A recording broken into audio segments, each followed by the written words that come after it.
முதலமைச்சர் விஜய் அண்ணாவுக்கு வணக்கம். அண்ணா, ஓசூரில் வாழும் உங்கள் தங்கச்சி உங்ககிட்ட ஒரு கோரிக்கையை வைக்கிறேன். நீங்க பதவி ஏற்றது முதல் மது மற்றும் போதை பழக்கங்களுக்கு எதிராக நீங்க எடுத்துட்டு வர்ற நடவடிக்கைகளும் முயற்சிகளும் எல்லோராலையும் பாராட்டப்படுது. போதை பழக்க வழக்கங்களில் இருந்து விடுபடுற அண்ணா அக்காக்கள், அப்பா அம்மாக்கள் அதிலிருந்து முழுசா விடுபடணும்னா அவங்களுக்குன்னு ஒரு மறுவாழ்வு மையம், அந்த தீய பழக்கத்திலிருந்து விடுபட முறையான மருத்துவ டி அடிக்ஷன் சென்டரும் தேவை. ஓசூர் அரசு மருத்துவமனை தரம் உயர்த்தப்பட்டு புதிய கட்டடத்திற்கு மாற்றமாகி போயிருச்சு. சுமார் 150 கோடி ரூபாய்க்கும் மேலான மதிப்புள்ள அந்த பழைய அரசு மருத்துவமனை கட்டிடம் அப்படியே பயன்படுத்தும் நிலையில தான் இருக்குதுன்னு சொல்றாங்க.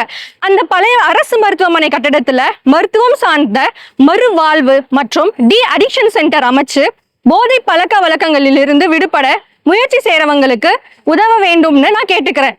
ஓசூர் தமிழ்நாட்டின் கோடை நாட்களில் கூட பெரிய அளவுல வெப்பம் தாக்கம் இருக்காது. அதனால இது போன்ற ஒரு மையம் அந்த கட்டிடத்தில் அமைச்சிங்கன்னா ஏராளமான உங்க தம்பி தங்கையர்கள் தங்களுடைய பெற்றோர் உற்றார் உறவினர் போதை என்னும் அடிமை பழக்கத்தில் இருந்து மீட்டெடுக்க உதவும். இந்த தங்கச்சியின் வேண்டுகோள் ஏற்புடையதாக இருந்தால் இந்த வேண்டுகோளை நடைமுறைப்படுத்த முடியுமான்னு பாருங்க. நன்றி, வணக்கம்.